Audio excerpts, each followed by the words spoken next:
Ang programang ito ay hatid sa inyo ng Lucida DS-Glutathione Capsule. Lagi kang maganda with Lucida. Text na sa 0918-310-1841 kung paano ka mapapaganda with Lucida DS-Glutathione Capsule. The Better Life with Miss Bell G. Gusto mo bang iayos ang direksyon ng buhay mo? The Better Life with Miss Bell G. Nagtataka ka ba kung bakit hindi kayo compatible ng minamahal mo? The Better Life with Miss Bell G. Gusto mo bang malaman ang prinsipyo ng Feng Shui at paano ito nakakaapekto sa iyo? The Better Life with Miss Bell G. Kung oo ang sagot mo, tayo na't makinig sa programang napaka-positibo sa anumang aspeto ng ating buhay. The Better Life with Miss Bell G. With Ray Sibayan, Sabado, 1:00 hanggang 2:00 ng hapon sa DZRH. Magandang hapon po, Bansang Pilipinas. Welcome again sa ating program. Diyan si Miss Bell. Yeah. Welcome to our program, mga kaibigan, The Better Life with Miss Bell G. Magandang hapon, Miss Bell. How are you, ma'am? Magandang hapon, Ray. I'm very fine. And as always. Muntik na akong ganyan ang kulay ng aking damit. Naku, terno sana tayo. Talaga? No. Oo. Kakulit yung mic eh. Ayan. So, today is the second day of March, mga kaibigan. Welcome again sa ating pagtalakay po sa mga paksa tungkol po sa ating buhay para maging magandang ating buhay with our program, The Better Life. And we are discussing about Feng Shui. Ayan, alright? Last Saturday, mga kaibigan, ay amin pong tinalakay ni Miss Bell yung tungkol po sa magandang enerhiya, positibong enerhiya, Miss Bell. Yes. So, siguro dun sa mga late tuners po natin today, gaano ho ba kahalaga, Miss Bell, ang Feng Shui? Ayan. Sa akin, napakahalaga. But I want them also to, sana, for them, maging mahalaga rin as they listen sa programa natin, right? Yes, diba? yes. Ang Feng Shui kasi, always has something to do with yung enerhiya. And we very well know na even our body, no, has energy. Opo. Tama? Yung surrounding natin, may energy rin. Yes. Kahit saan tayo pumunta, may energy. Actually, sabi nga dyan, Miss Bell, everything vibrates. Yes. As long as it on does. frequency. Lahat, energy. di ba? Right. Lahat may energy. Yes. So sa Feng Shui naman, we are taught paano ba, di ba, maging harmonious yung energy or paano bang i-gather ang energy. Yung good energy. Kasi merong bad energy. Di ba, Ray? Yes, So, Miss Bell. we are just after the good energy. So, paano ba yun? Yes. So, since in school, hindi masyado natuturo yun, most especially sa atin sa Pilipinas. And so, we are here to share. Ayan. So, pag good energy, mga kaibigan, and ibig sabihin po nito, magiging maganda ang daloy ng buhay sa atin, hindi ba? Oh, yes. Ayan. Pero ito hong Feng Shui, kasi Correct. marami na ngayon mga nagfo-Feng Shui, Miss Bell. Anywhere in the world, sa buong mundo, ay talagang patok na patok ang Feng Shui. Yeah. Yung bang bahay, binabanggit nga ho natin last Saturday, mag-start po tayo sa bahay, right? Ito siguro mas detalyado tayo, di ho ba? Nabanggit natin last Saturday yung tungkol sa main door. Main door. Pakiulit-uli, Pinag-usapan Miss natin. Bell, ano ba ang mahalaga, importante sa main door? Ano dapat siya? Saan siya nakaharap? Okay. Alright. Sorry. Ang pinag-usapan natin last time was main door. O, paintindi ko muna pula sa lahat, ha? Opo. Na yung... Sorry, please. Ang main door is one of the most important, Okay. no? That we have to consider when it comes to Feng Shui.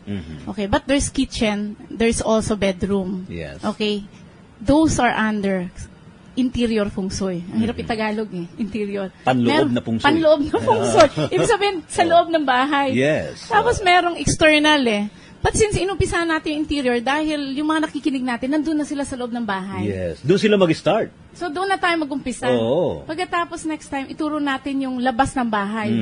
Di ba? Okay? So, yung main door po, napaka-importante. May mga mahalagang bagay na dapat natin i-consider na dapat yung chi, no? Yung energy, the good chi, Yes.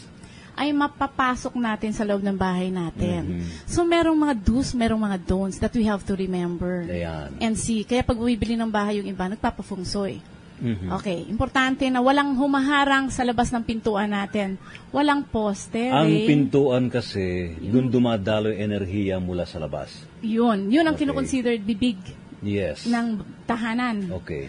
Okay. Parang sa tao, bibig natin, pumapasok ang pagkain. Okay? So yung enerhiya, pagkain na pumapasok sa bibig sa bahay. Ano? parang sa ganun din. tahanan. So, itong pagkain, importante sa katawan. Para ma-nourish yung mga nakatira sa loob. Exactly. Nourishment. Alright? Exactly. Okay? So, we have to see na walang poste na very near our entrance door. Why? Okay. Kasi hinaharangan niya yung energy na dapat papasok sa bahay natin. O baka may mga poste yung inyong sa tapat ng inyong bahay, paputol nyo na. That's Opo! Hindi Ipaputol nyo na. Oo. The others Oh. believe na meron Oh. silang tinatawag na cure or remedy. Di ba? But there are some kaya lang, consideration. There are some talaga na walang cure eh. Kaya kaya lang, nililipat yung pinto. Miss Bell, so ililipat ang pinto. O kung talagang kaya may lang ganun talaga. Kung ganun ang disenyo ng pinto, ilipat na lang ang poste. Kung pwede mo ipalipat yung poste. Oo. Di ba? Oo. So kung wala pa kayong nabibili o lilipat kayo, importante tingnan na wala dapat poste na malapit sa entrance ng pinto, ng inyong main door. So, malapit. Malapit. Much worse kung nakaharang. Lalong-lalo kung nakaharang. Yes. Di ba? Kahit ikaw, istorbo. Pag papasok ka sa loob Okay, ng sige. bahay. Sabihin na lang ho natin na merong malapit na poste. Anong gagawin? Merong malapit. Kung may malapit na poste, if there's a way na tanggalin yung poste, baka poste lang naman siya ng court. Di ba? Ilipat, Kung iyo naman din inside your bakuran, pwede. pwede nating galawin, Eh, di ba? paano kung barangay may-ari? Barangay may-ari. Oh. Mas pwede nating galawin yung main door natin. Ayun. Yun. Sa main door. Kaya lang, kung nakatayo na ang bahay, Yun lang. at yun ang disenyo ng bahay, paano mo gagalawin ililipat ang pintuan? Okay. Kung sa tagal ninyo hong nakatira na at tingin nyo ay napakabigat talaga, lahat ng sipag ninyo, lahat ng pagdadasal, di ba? Nandun na, but still, nakikita nyo, wala pa ring improvement from the time na lumipat kayo sa bahay na yon. Then, kung ako po magsasuggest, ilipat po natin yung ating main door. Yes. Opo. Para din ho sa kabutihan ng mga residente sa loob ng tahanan. Alright. Oy, dun sa ating mga listeners, mga kaibigan sa buong Pilipinas at sa iba pang mga bahagi ho ng mundo na nakatutok po sa ating palatuntunan, Wow. pwede kayong mag-text. Miss Bell, saan sila pwedeng mag-text? Ay, Yung okay. inyong text line. Ang daming text. Mhm. Opo. Pwede ho kayo mag-text sa 0909-9999-091. Madali hong tandaan, mga kaibigan. More on 9, mayroong 0 and 1. Unahin po natin yung 0909, then 4 na sunod-sunod na 9, 091. Yun ho yun. So, para mas madali ho ninyong matandaan. So, you can text your questions or maybe you have suggestions sa ating palatuntunan para ho mapaglingkuran namin kayo. And we are here para ho ituro sa inyo ang mga pamaraan ho ng Feng Shui with Miss Bell G. Ayan. And of course, our program is brought to you by Lucida. Ayan. Alright, so Miss Bell, Opo. yung binabanggit po natin, unahin ko lang po sabihin, ulitin ko lang po, yung binabanggit po natin dito, na ang buhay ho natin ay 33.3%, di ba Miss Bell? Na tinatawag mong heavenly luck. Heavenly luck. Comprised of heavenly luck. Tama. Yung heavenly luck, kung kailan tayo pinanganak rin. Alright.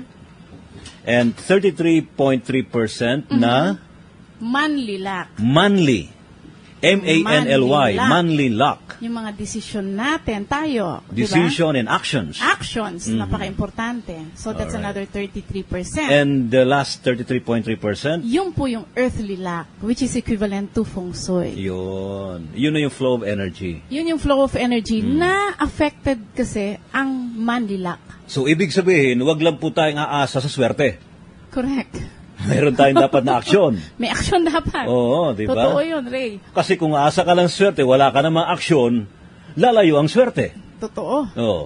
Ayan. Malayong-malayo ang swerte kung mag-aantay lang ng luck. Correct. And of course, at the same time, we have to decide yung tama. Tama. Hindi yung maling desisyon. Yes, pero ang question is, bakit yung iba namamali ang desisyon? Yun nga. Dahil apektado yon nung earthly luck. Ah. Yung kanilang pagtulog, kanilang yun na nga kaya Yung tinuturo kanilang na natin yung pang-araw-araw main na door, buhay. di ba? Oo. Oo. Yung enerhiya sa loob ng tahanan nila. So, dapat inaayos talaga ang bahay, no? Yun. Ayun. Alright, so going back to the main door. Yung main door, kapag hindi maganda yung flow ng energy, papasok. So, anong gagawin? Kailangan bang maglagay ng kung anong Symbol? whatever symbol? Charm? Charm sa door? Tinatanong. Hindi. Hindi. Pero yung iba kasi, they feel like yun yung law, yung nakaka-attract, di ba? So, we respect that. Okay. But enhancer pwede. Pero kung nakaharang, walang pwede mag-enhance doon, Ray. Kasi You yun have to talagang correct. problema, yung may nakaharang. Oo. Di ba? Even if you put an enhancer, may nakaharang, hindi mo ma-enhance. Oh my God. Oo. So, wala. So, kaya nga, doon po sa mga nakikinig, to start with, total, hindi naman lahat may bahay na kaagad, di ba? Yung iba nag-rent pa lang. Napaka-importante, actually, there's what we call bright hall. Sana kung may space, bright hall is only equivalent to may space bago sa inyong main door. Kasi yung space na yon is believed where we can collect the good chi, di ba? The chi, the energy. So, naiipon doon ng enerhiya, Oo. no? Tapos we Positibong can enerhiya. let it get inside yung sa bibig ng ating tahanan. Yun ang ginagawa ng feng shui. Ayun. Okay, ngayon kung walang chi or energy, Wala. naglalagay ng tubig, Okay. di ba? Kasi nag-iipon yung feng tubig ng shui. energy. Oh, feng shui, di ba? Oh. Feng is Feng shui. mountain, Oh. shui is water. Ayun. These are two factors na may energy. Na basta has something to do with energy. The mountain and the water. Kaya sa cities, ang buildings are mountains kasi wala na tayo, marami ng buildings, di ba? Alright. And the streets are the water. Rivers. Ayun. So, mahalaga merong espasyo. From the main Mahalaga door. yung may espasyo. Swerte na kung may espasyo. Mostly ang espasyo is sala na, di ba? Karamihan. Karamihan. Pagpasok, ang sinasabi ko yung sa labas, yung sa labas ng main door. Pinag-usapan natin yung main alright. door. Di ba merong main door kasi, isang hakbang lang ang space. Kapitbahay na kasi, nakaharang. Ang hirap mag-collect ng energy Oh, dun correct. Oh. Pero yung mga mas swinerte na merong, they have a big space outside. Yung iba kasi, may big space, tinatayuan ng nagkaanak, tinayuan yung harap ng main door. Wala na. Di ba? Parang lalong bumibigat yung buhay. Wala na espasyo. Do you observe na, di ba? Yung parang, una, nanay at tatay lang. Tapos, nagkaasa-asawa, dyan na, pinagsama-sama na lahat, hanggang sumikip ng sumikip. Wala Parang na. pabigat ng pabigat yung buhay nila. Kasi naharangan na yung main door, ano? Saka Actually, walang that's espasyo. it. Opo. Oo. Yun eh. That's it. Pero noon, bakit ang aliwalas ng bahay nila? Ang ganda-ganda ng buhay nila? Di ba? Alright, kami ho'y babalik ni Miss Bell tungkol po sa espasyong yan. Ano bang dapat natin gawin para ma-maintain natin ang magandang espasyo sa labas ng ating pintuan para makaipon po tayo ng good chi or good energy. Chi. Yes, ilan munang paalala. Ang programang ito ay hatid sa inyo ng Lucida DS Glutathione Soap. Makinis at maputi ang balat mo with Lucida. Text na sa 0918-310-1841.